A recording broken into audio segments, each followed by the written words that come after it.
The story revolves around a girl who seemed to have no luck at all. Despite being confident in her answers, she failed her university exam. Whenever she went to the store, the items she needed were always sold out right before she arrived. To make matters worse, her lover left her for her childhood friend, and her drunk father even threw an ashtray at her. Frustrated and desperate, she ran away from home. Her dreams of getting into her desired university never came true, and even when she fell ill, there was no one to buy her medicine. On her first day of an interview for a job, she stepped into a pile of dog poop right in front of the entrance. Feeling defeated, she decided to have a few drinks to lift her spirits. However, when she checked her lottery ticket, she realized that she had won the jackpot. Overwhelmed with disbelief and joy, she cried tears of happiness. She believed that all the luck life had in store for her had been used up in that one moment. She had previously doubted the existence of God, found herself praying and thanking Him for her unexpected fortune. But just as she was basking in her newfound luck, tragedy struck. She was struck by lightning and died instantly. In her afterlife, she had an internal dialogue, questioning if she was truly dead. She couldn't comprehend why she would die from a lightning strike. Even in the darkness of her own house, she heard someone speaking, but she couldn't make sense of the voices or the situation. Determined to claim what was rightfully hers, she shouted that the lottery ticket belonged to her. She suddenly became aware that she was shrieking in a childish voice. As she opened her eyes, she was met with the sight of a handsome man wearing a displeased expression. Doubt crept into her mind, wondering if everything was just a figment of her imagination, including the winning lottery ticket. Refusing to accept this reality, she cried out for someone to wake her up, convinced that she possessed the winning ticket.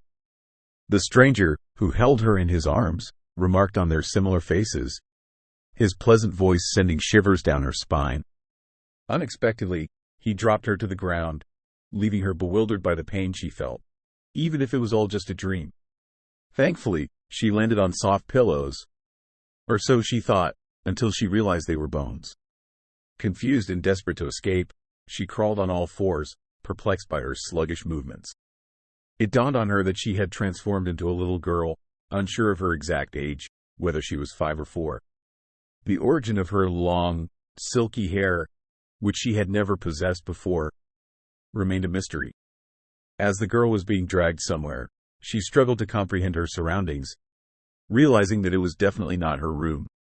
She cried out for help, yearning to be rescued. Once again, the stranger threw her to the ground, but this time, he extended his hand and used some sort of magic. Astonished, she couldn't believe her eyes as she witnessed servants with long rabbit ears standing before her, declaring their readiness to obey any command. They addressed him as the Demon King. The girl couldn't be certain if she had heard correctly, but she watched intently. The stranger commanded that the girl be prepared and taken away, and the servants promptly carried her off to an unknown destination. Suddenly, she found herself in a bubble bath scented with beautiful flowers, a treat for her senses. They even brought her delicious ice cream. As she examined her hands, which resembled those of a doll, the girl felt as though she was losing her sanity. She couldn't determine if it was all a dream or if she had forgotten that she had been hit by a truck or fallen off a roof. It was puzzling why she found herself in the body of a little girl, as she couldn't possibly be the protagonist of a novel about soul transmigration. However, the girl had a realization that she was nearing her end, hoping to win the lottery. The peculiar lightning left her confused, unsure of its significance. She was convinced that it had something to do with him.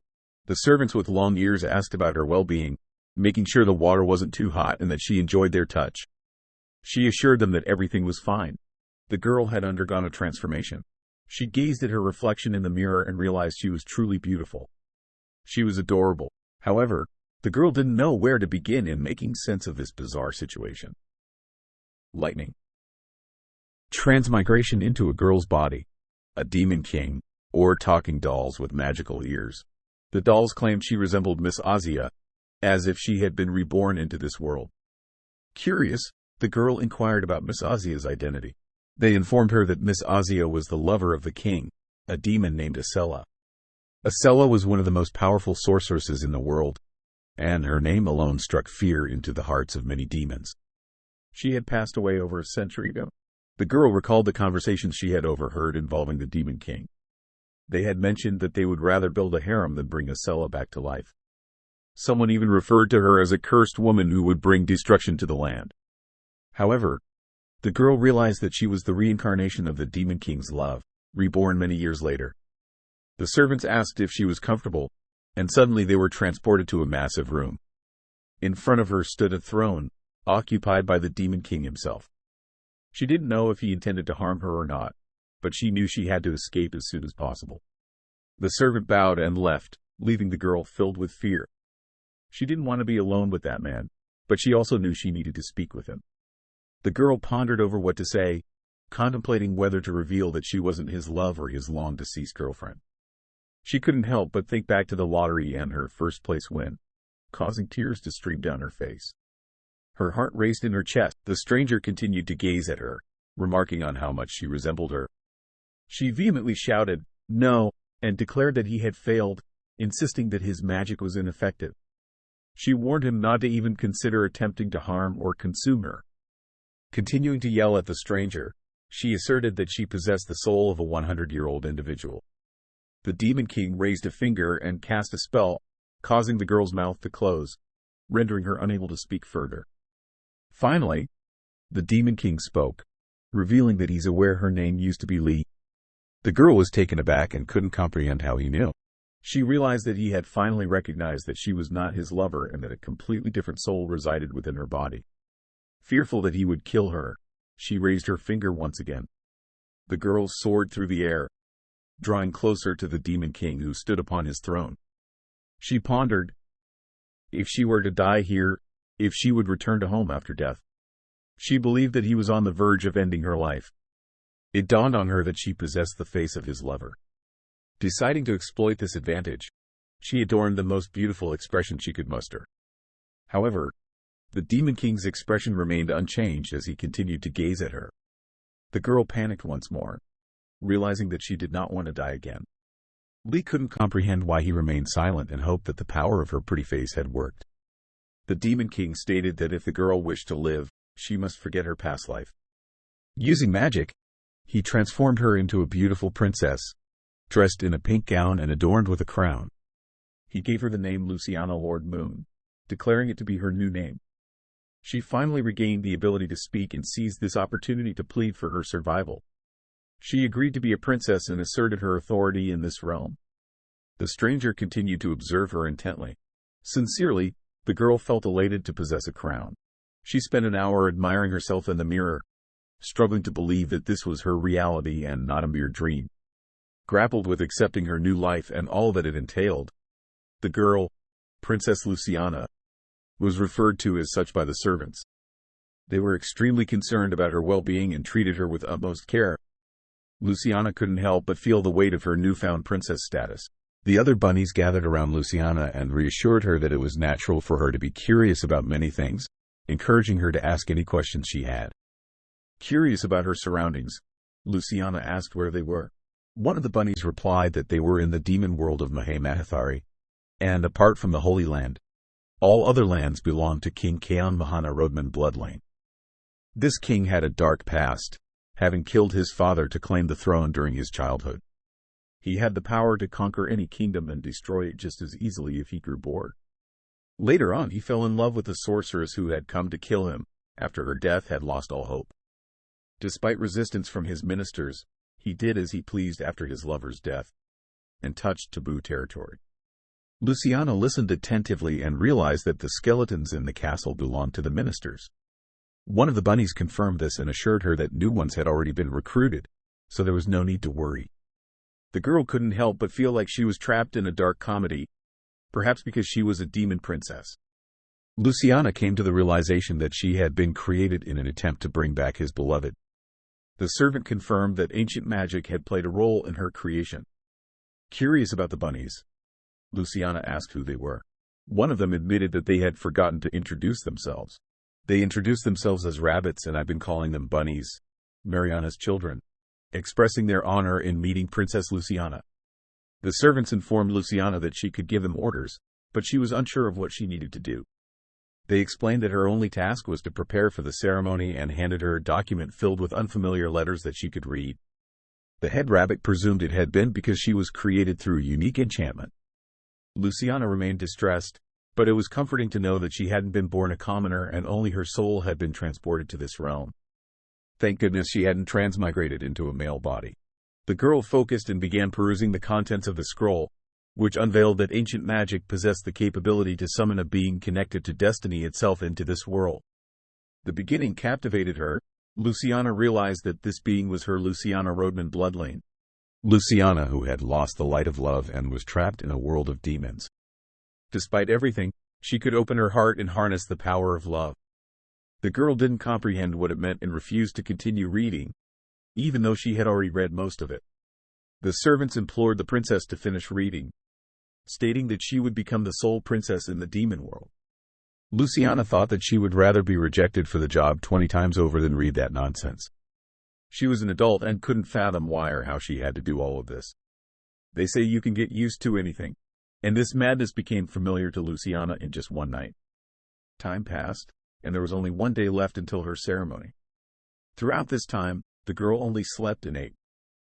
She also practiced her dance for the ceremony. The rabbits praised her skills. She hoped the ceremony would go smoothly. The girl felt like she was in a kindergarten performance, although she couldn't quite recall what they were like. Luciana was starting to show visible signs of exhaustion. Anxiously, the head rabbit sat beside her and reassured her not to fear making mistakes since it was her first time. She looked at the rabbit and realized that in her 24 years of life, no one had ever uttered those words to her. The girl laughed and expressed her desire not to disappoint that person. The head rabbit stated that if he had intended to harm her, he would have done so a while back. Upon learning about this, the girl wept once more. The rabbits hurried to console her and informed her that he had bestowed upon her his last name, a privilege they rarely grant. Luciana asked how they could be certain, considering the king himself was unaware of the girl's true nature. The head rabbit replied that she was too young to comprehend it. The servant, who had served the king for a long time, assured that Princess Luciana held great importance to him. However, the girl denied being the princess. The head rabbit gently held the girl's hands and reassured her that her birth was a miraculous gift, one that could not be replicated. Therefore, the girl need not worry. The head rabbit noticed the girl's hunger and led her to a meal. Before Luciana, a table was set with an abundance of dishes fit for an entire family. She decided to try everything and wished herself a hearty appetite. Luciana recalled Mary's words about her importance to the Demon King. Yet she found it absurd, considering he had nearly killed her for making a pretty face. Nevertheless, the girl thoroughly enjoyed the food and remarked that the cook deserved 3 stars. She felt relieved that she was not born into poverty and realized that Mary was correct. There was no need for unnecessary excitement. For if he had wanted to kill her, he would have done so long ago. In the dark room, illuminated by moonlight, she dreamt of her lost life and her lottery ticket, yearning for the wealth she had almost obtained. As she woke up, a dreadful curse escaped the girl's lips. She felt as though she were losing her sanity, trembling uncontrollably and unable to manage her emotions. She was at a loss on how to handle the situation. Adapting to this unfamiliar environment was proving to be quite challenging. It was very emotional for her. She longed for a drink and hoped that there would be some alcohol in this mysterious place, even if it was just wine or whiskey. Luciana understood that being allowed to consume alcohol at her age was unlikely. She pondered how long she would have to wait until she reached adulthood. And if she could endure until then, she also questioned the well-being of her father. When she was young, she used to affectionately call him Dad. But as time passed, he became distant and cold. The day he threw an ashtray at her was when their relationship irreparably shattered. She always wanted to wish him well on special occasions, but she never found the courage to reach out. Last year, she got drunk and called him on his birthday to offer her congratulations. She promptly hung up. Luciana later discovered that her father had remarried, a fact she was unaware of. She believed that both her mother and father were equally to blame. However, she considered her father worse because her mother had abandoned her from the start, while her father had gradually distanced himself. The girl blamed herself, convinced that she was the root of all problems. She found it easier to be a victim of bullying than to stand up for herself, believing that she was nothing special and would never experience the love of her parents. As Luciana wept in her sleep, the Demon King sat beside her on the bed, running his hand gently over her face. He informed her that he could see into her thoughts. The king witnessed Captain Anubis bowing before him. Anubis inquired if he truly would not return her soul since it was not the lady's soul. He turned to the captain and declared that from that moment on, he was appointed as the princess's main knight. Anubis had a wolf's head instead of a human head. As the captain of the royal knights, he was the second closest person to the demon king after the wizard Acela. Known for his courage and loyalty, he was a beast with a dog form. His sudden promotion to personal knight clearly showed how much the demon king trusted him. Captain Anubis reflected on the fact that he had never taken care of a kid and was unsure if she was truly a kid or a magical creature with someone else's soul. Understanding that orders were orders, he knew he had to meet Luciana since he was to be her personal knight. Making sure he looked presentable, he knocked on the princess's bedroom door. Mary opened the door with Luciana hiding behind her dress. Anubis felt depressed, realizing he had failed as he didn't even get the chance to greet her.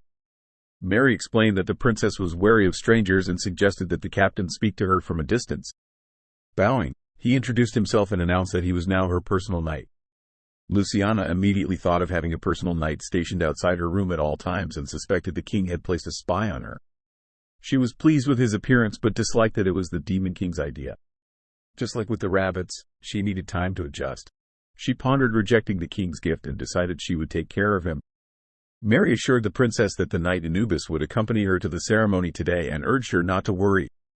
However, these words failed to ease the girl's anxiety. She informed Anubis that they would meet at the designated time, but not before. Anubis realized that he would have a challenging time with the girl, as she seemed preoccupied with her preparations for the ceremony. Disheartened by their fruitless exchange, the knight departed. Mary suggested that the princess focus on getting ready for the ceremony and inquired about Anubis' character. Anubis replied that he was a sincere man, much like the king, and that she could trust him completely. This statement struck the girl as peculiar. Mary had claimed it was evidence of the king's concern for her, but she had no idea that those words only exacerbated the situation. Luciana couldn't comprehend why the king cared so deeply for her, especially since their first meeting hadn't sparked any love. They hadn't even shared a meal together. The girl concluded that the king likely saw her as a former lover, which explained why he hadn't killed her. Consequently, her life teetered on the edge of danger. Luciana realized that any change in the demon king's feelings towards her would result in her immediate demise or imprisonment. She appeared visibly despondent, prompting Mary to inquire about her well-being. Luciana claimed to be slightly melancholic. Mary placed a crown on the girl's head and revealed that the king had personally chosen the dress for the ceremony, emphasizing how perfectly it suited her. As the ceremony was about to commence, Luciana glanced once more at the document containing her speech. Luciana, the magical girl, was always ahead of her companions in terms of development. However, whenever they traveled to distant places, Mary would carry her in her arms. The audience room was quite far away, and Luciana, feeling tired, pointed her finger at Anubis, who was walking ahead, and asked him to carry her instead of the servants. Anubis gladly took her in his arms and smiled mysteriously, confusing the princess. All she cared about was being carried properly, not the smile. She realized there were many eyes waiting for her. After 15 days, she encountered the demon king once again. He was seated on his throne, and the princess didn't know if he intended to let her live after half a month, even though she wasn't his reborn lover. She couldn't understand why he had given her his last name and made her a princess, nor did she know how to address him. Anubis took her to the throne where the king sat, and Anubis asked her to sit with his majesty. Reluctantly, she had to comply. Her heart raced in her chest, making it difficult for her to breathe. To her surprise, the throne was incredibly soft. Anubis's embrace was pleasant, and the king's hug felt like resting on a fluffy cloud. She didn't want to move. It was just too comfortable. She hoped she could stay with him for longer. Trying to dismiss her thoughts, the princess assumed that the king was using magic to make her feel at ease in his lap. He placed his hand on her head, and she instinctively pushed it away, reminding him that the bunnies had worked hard to make her hair look beautiful. The princess blurted out, asking him not to touch her head as it would ruin her hair. She suddenly had a realization. As a child, words would come out before she could think about what to say. The princess understood that the king might become angry. She knelt before the throne and declared that the ceremony could commence.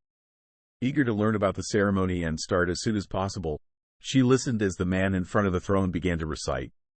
A spell was cast, filling the room with a brilliant light, and a golden halo appeared around her. This halo, similar to the one Mary had mentioned, was said to predict fortunes and talents. The princess's wings varied in size and shape, but the bigger the better, so the entire temple of the demonic kingdom was dedicated to studying her halo. She then delivered her first speech and was invited on stage by the demon king, who used magic to transport her there. Overjoyed that the moment had finally arrived, she felt the pressure to perform perfectly. Despite her worries, her speech was confident. She spoke of a creature sent by destiny that had appeared in the country just hours before. The suddenness of the event caused all the aristocrats of the demon world to cancel their important affairs to attend the ceremony, sparking curiosity about who the king had chosen as the new princess after Acella's passing. The king ceased holding banquets and many meetings were postponed. Thanks to Acella's plea to Kaon, it stopped him from giving up his role as demon king. The kingdom continued to thrive. People whispered about the kind of princess the king would choose, doubting he could ever love again after Acella. However, when they saw the girl, all doubts vanished as they noticed the striking resemblance she bore to the late queen. The only thing that set her apart from Acella was her soul, which was different, but that could be attributed to her youth. Acella was a confident sorceress. Instead of round big eyes, they were slant, enhancing her perception. Although she's human, she fights without a wand. She even attempted to defeat the demon king and increase her influence. However, Acella fell in love with the demon king at first sight and cursed him with a common human emotion. However, this girl standing before everyone seemed unique. She didn't possess Acella's essence. She appeared kind and sweet, but why would the demon world desire a gentle princess? On the contrary, she lacked the same strength of spirit as Acella. This raised the question of why the people of the demon world welcomed Princess Luciana. Perhaps negotiating with her would be easier than with the king's previous lover.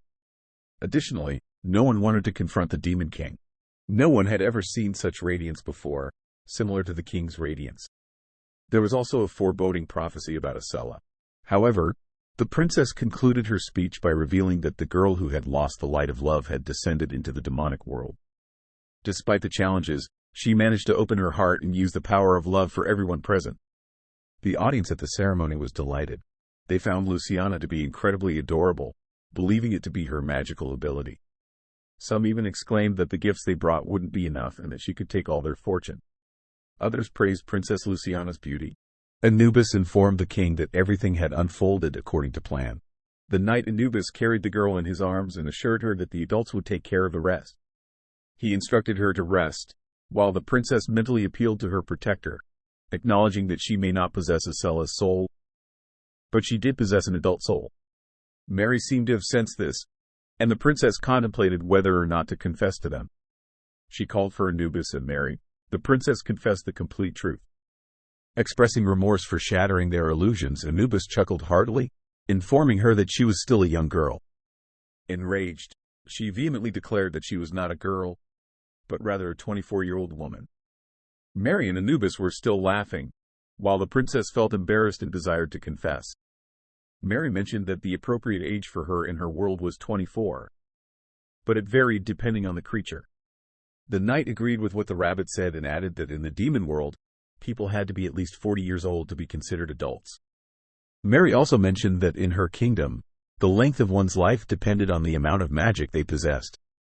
The princess possessed magic equal to that of the king, making it hard to predict how long her ancient magic would endure. They believed in matching the right soul with the right body. Luciana was confused, not understanding what was happening or what they were discussing, and unsure of how to react. Luciana recalled how she had accidentally stepped on a dog's poop in her previous life on the day of her interview, and she couldn't comprehend why she had to suffer now because of that foolish king. She couldn't understand why, out of all the 24-year-old girls in the world, she was the chosen one. There were so many people who wanted to be princesses when they were children. She had also desired to be a princess, with beautiful dresses, jewelry, and princes falling in love with her.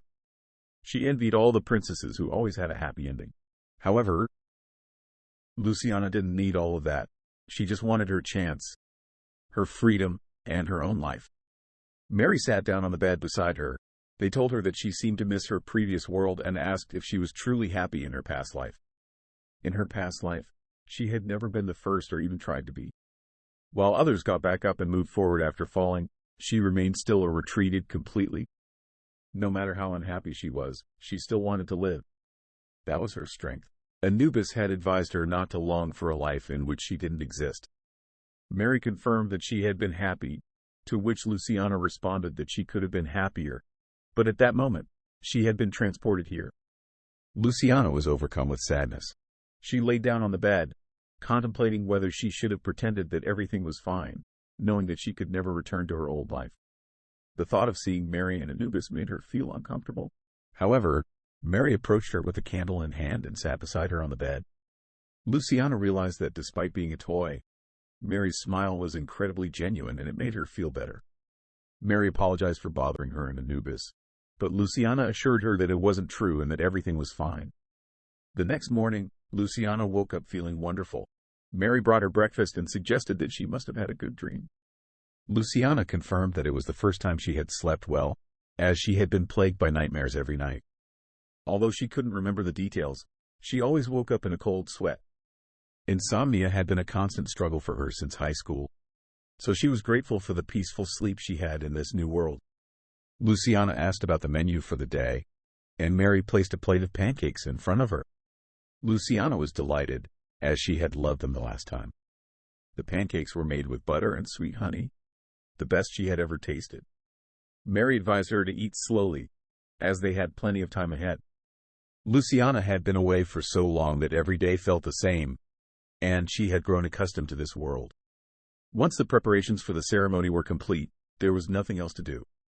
Mary was busy, and Luciana couldn't see any other rabbits around. Curious, she asked where they were. To her surprise, she learned that they had recently had a banquet, but this time it had been postponed due to incomplete preparations. Mary called Luciana and suggested that she take a walk in the garden today.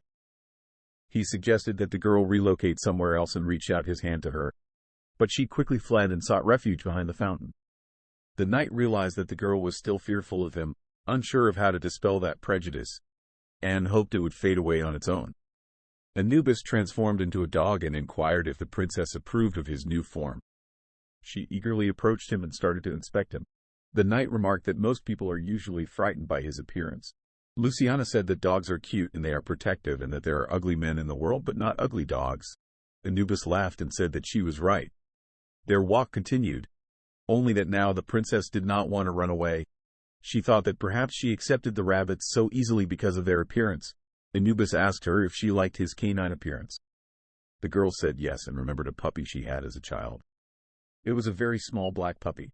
She remembered how much she cried when the puppy died, but she didn't remember what happened to her. It could have been an accident, but she doesn't remember vividly. Happy as she was at that moment, the girl told Anubis that the drink tasted good and thanked him for being the first to try to establish a bond with her. The knight, for his part, thanked the girl for opening her heart to him. After the walk, they walked towards the princess's room. Luciana was chatting and relaxing with Anubis about many things. She told the knight that he was good, not as evil as the king. The knight told the girl not to be so hard on the king, because he really cared about her and told her that she should refer to the king as Dad.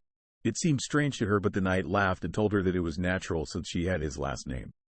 Memories of her father throwing an ashtray at her arose in Luciana's mind.